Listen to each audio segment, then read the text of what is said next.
में प्रकट हुए थे सदन जी, तो उन्होंने पंडिताई का काम श्रेष्ठ नहीं समझा। स्वधर्मो निधनो श्रेया परधर्मो भयावहा। वो अपना धर्म का, ऐसे ज्ञानी महात्मा थे कि बड़े बड़े संत उनसे सत्संग करने जाते थे और ऐसी निष्ठा थी कि विचलित नहीं हुए, हाथ कटवाले विचलित नहीं हुए। जा रहे थे जगन्नाथ जी के दर्शन करने, तो संयम से चलने वाले पुरुषों के चेहरों में आकर्षण ही होता है। भिक्षा के लिए तो एक माता ने देखा तो आकर्षित हो गई, उसने कहा यहीं पा लीजिए भिक्षा। संत हृदय उनकट पा लिया। तो आप कहां जा रहे हैं? जगन्नाथ जी के दर्शन। तो अब तो शाम होने वाली, यहीं रुक जाइए, कल चले जाना। बड़ा भाव देखा, रुक गए।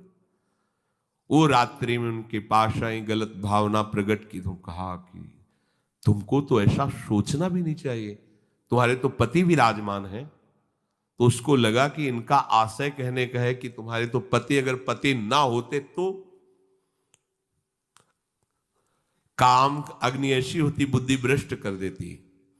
आई और कहा तो पति को राधे राधे कर दिया, तो अब ऐसा तूने कैसे सोच लिया, तेरी ऐसी भावना।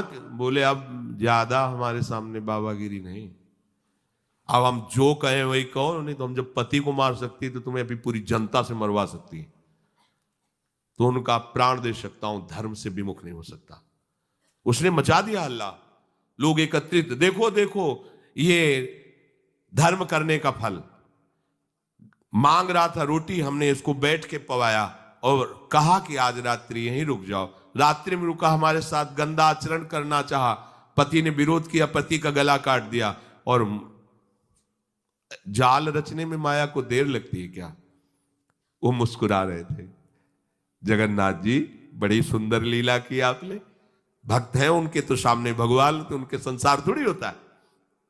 भक्त केवल भगवान को देखता है, उनकी लीला है जैसा। एक साधु जा रहे थे, तो तरबूजे का खेत था, रखवाला उधर कहीं छुपा हुआ था, तो उनको लघुशंका लगी, तो मेड़ के इधर लघुशंका करे थे, इधर तरबूजे का खेत था। उसने समझा कि कोई तरबूजा चुराने के लिए झुका, तो लाठी लेकर सीधे आया और पीछे से लाठी मारी। अब मस्तक खुल गया, रक्त बहने लगा। जब वो घूमे तो देखा कंठी तिलक महात्मा। उनका अरे महाराज, हमने समझा गांव का कोई चोर है तरबूज चुराने के लिए। तो उनका हम तो जानते हैं ना आपको, आप ऐसे ही लीला करते रहते हो। बोले नहीं, हमने पहली बार किसी को मारा है, दोबारा नहीं। बोले हम जानते हैं आपको। तो बोले महाराज क्षमा करो, चलो आपको अस्पताल ले चलते हैं। बोले ये भी हम जानते हैं आपको। और वो तो अपने भाव में वहां ले गए, डॉक्टर ने पट्टी लगाई और एक आदमी आया और उसने कहा साधु को कोई ऐसा पीड़ा दे सकता है? तुम चिंता मत करो। गर्म दूध लाया, मीठा करके पिलाया। कहा महाराज आप चिंता मत। बोले हमें चिंता नहीं, लेकिन हम तुम्हें देख करके कह रहे इतना छलिया हो तुम। मतलब हमने क्या, दूध है, चीनी है, इसमें मिला दिया हमने, कोई और तो इसमें जहर तो मिलाया नहीं। हम जान रहे हैं ना, तुम ही हो पहले लाठी से मारा, फिर अस्पताल लाए, तुम ही ने पट्टी बांधी और तुम ही हमें दूध पिला। बोले महाराज नहीं, ऐसा ऐसा करके फंसा क्यों रहे हो हमको, हमने ऐसा। बोले हम तो अब तुम हमें भुलावे में नहीं डाल सकते, तुम ही हो, तुम ही हो। वो अपने भाव में है, वो सामने वाले का। तो साधु अपने भाव में होता है। तो सदन जी आनंदित है, हे भगवान ये तुम्हारी लीला है। राजा के पास सुबह पेश किया गया उनको बांधकर। उनसे पूछा तुमने अपराध किया? तो उनका ऐसा नहीं। बोले ये आपके, तो बोले ये जो कह रही है इसमें भी भगवान की कृपा है। अब वो इस बात को समझ नहीं पाए। एक बार उन्होंने कह दिया ऐसा नहीं, पर जब दोबारा कि ये तो सत्य कह रही, तो उनका ये भी भगवान की इच्छा होगी, इसमें भी भगवान की कृपा है। तो बोले इनके दोनों हाथ काट दिए जाए। साधु है, प्राण दंड तो नहीं, इतने हाथ काट दिए गए,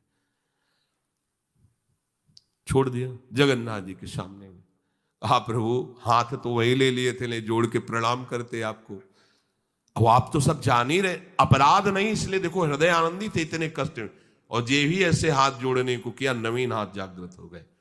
और भगवान प्रसन्न होकर के, भगवान जब बातचीत करते हैं तो यही बातचीत अपने से होने लगे तो आप नहीं सुन पाएंगे, जिससे होगी वही सुन पाए। भगवान ने कहा तुम्हारा हमारे प्रति तनिक भी रोष नहीं आया कि बिना किसी गलती के तुम्हारे ऊपर आरोप और ये दंड। बोले प्रभु हर चेष्टा में मुझे आपका प्यार दिखाई देता है। तो वो करके इतने बड़े महात्मा है कि जहां भयभीत हो जाएंगे भैया वो ऐसे तो हम धर्म ही से चलते हैं, पर अब सब जान जाएंगे, दंड मिलेगा, इससे अच्छा चल भैया जैसा तेरा। नहीं, प्राण चले जाएंगे धर्म। और कार्य क्या करते हैं, ये अपने कर्म को छोटा मत समझो, चाहे किसानी हो चाहे व्यापार हो, छोटी सी दुकान है, अच्छा है, नाम जप कर रहे हो, 10 20 50 100 जो भी मिले, आटा दाल नमक रोटी खाओ पियो, तुम्हारा परिवार आगे चलकर बहुत उन्नति को प्राप्त होगा। बेईमानी करके अधर्म आचरण कर करो तो भैया देख लेना, ऐसा होगा कि तुम सोचोगे कि हमने पाप किया है। सोचोगे एक दिन तुम्हें बैठ के रोना पड़ेगा अपने परिवार के लिए जिनके लिए तुम पाप